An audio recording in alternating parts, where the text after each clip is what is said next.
पर जिसके मन में एक सपना और जज्बा है। टोहाना और फतेहाबाद को तरक्की और विकास के एक नए रंग में रंगने का, भरने का। टोहाना के भाग्य में, फतेहाबाद के भाग्य में, हरियाणा के भाग्य में नौजवानों, गरीबों, दलितों, पिछड़ों, किसानों, छोटे दुकानदारों की जिंदगी में एक नए रंग भरने का। एक ऐसा नौजवान, आपका बेटा, आज की इस जन आक्रोश रैली के आयोजक मेरे छोटे भाई सरदार बलजिंदर सिंह धरवी जी मंच पर विराजमान, कि ऐसे लोग जब तक आपकी आत्मा, आपके शरीर और आपके प्यार और आशीर्वाद के काबिल नहीं बनेंगे, तब तक अपने इलाकों का कल्याण नहीं होगा। इसलिए हम सारे भाई आपको मिलकर, हाथ जोड़कर एक ही बात कहने आए। मैं आपको एक ही बात कहता हूं, मेरे बुजुर्गों, साथियों, बलजिंदर सिंह धरवी कह रहे थे पदों की बात। मैं कहता हूं कि मुझे और इसको आप खाड़ी बना लीजिए, कोई दिक्कत नहीं। हम पूरी उम्र आपके खेत के सीरी बन के काम करेंगे। हम पदों की लड़ाई नहीं लड़ रहे।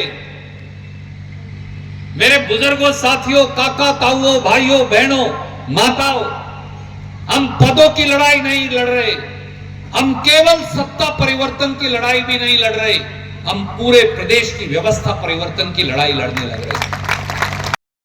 जब आपकी जमीन, आपका जमीर, आपकी जिंदगी, तीनों को उद्योगपतियों की मंडी में काका जब बेचा जा रहा था, तो जिनको हमने वोट देके चुना था वो कहां थे?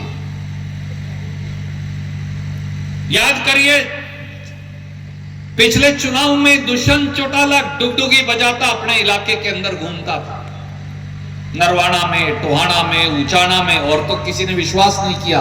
नारनाथ में ये कहा करता था, काका एक मौका दे दीजिए, मैं मनोहर लाल खट्टर को यमुना पार करवा दूंगा। कहा करता था कि नहीं कहा करता था?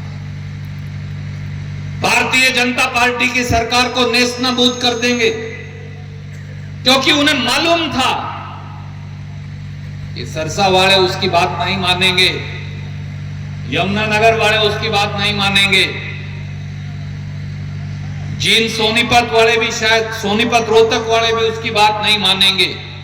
ये तो जींद, फतेहाबाद, ये पूरा जो इलाका है हिसार का, यही भोले भाले लोग हैं जिनको वो पीढ़ी दर पीढ़ी बरगलाते आए।